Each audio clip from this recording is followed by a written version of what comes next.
Tim and I have always loved craft beer, and we moved around the world where we live together in these places that we have the flags, and always visited Colorado because my parents live here, and Oregon because his parents live there, and explored the craft scene in each of those states, fantastic craft beer states. Dreamed about doing this, and finally just pitched it all in and did it. Wonderful. That's awesome. Very cool. Would you say you have a favorite brew that you've learned over the years? I do. I always say the best beer we make is Picnic Rock Pale Ale.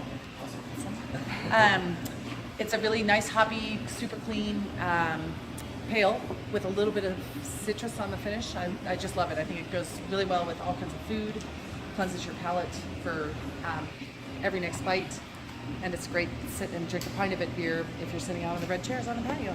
Sure. Perfect. Would you give us a little tour? Of course, yeah. So we're in the brewery proper now. We're standing by our massive barrel aging system. If you go to a couple of other breweries in town, there will be a whole room of gigantic barrels. This is ours. Yeah, we're in an old airplane hangar. The whole back wall used to open, and out back is the Fort Collins Airport. And so it's pretty well suited for a bunch of tanks. Not quite as well suited as we thought. When we took the ceiling out, the ceiling in here was different than in the other two warehouses. So we obviously had to modify our tank size a bit. We have a 15-barrel brew house, which means we can brew about 30 of your standard kegs in every batch.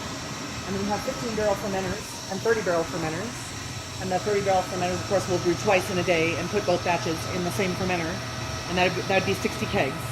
And that's the biggest batch that we've ever made, and probably ever will make, because until we can afford to take off the whole roof and restructure it, we can't get taller tanks. So originally we thought we'd have a couple of 45-barrel tanks, but not to be. Yeah, so this is where Lindsay and Titus spend most of their time. Any future growth plans that you talked about a little before? So we're hoping to install a small bottling line by the end of this year. So that's 2016's big project. Yeah, and then we're good for hopefully our 5-year plan. We'll be open 2 years on May 1st, and we really worked for a year before that. And that's when we were doing our own payroll. And that's why we love you so much. Good luck. Yeah, really. But yeah, so 2 years in May, and we have enough fermentation space, and the small bottling line will fulfill our 5-year plans if we can create the demand and then supply that demand. Thank you. Thank you so much.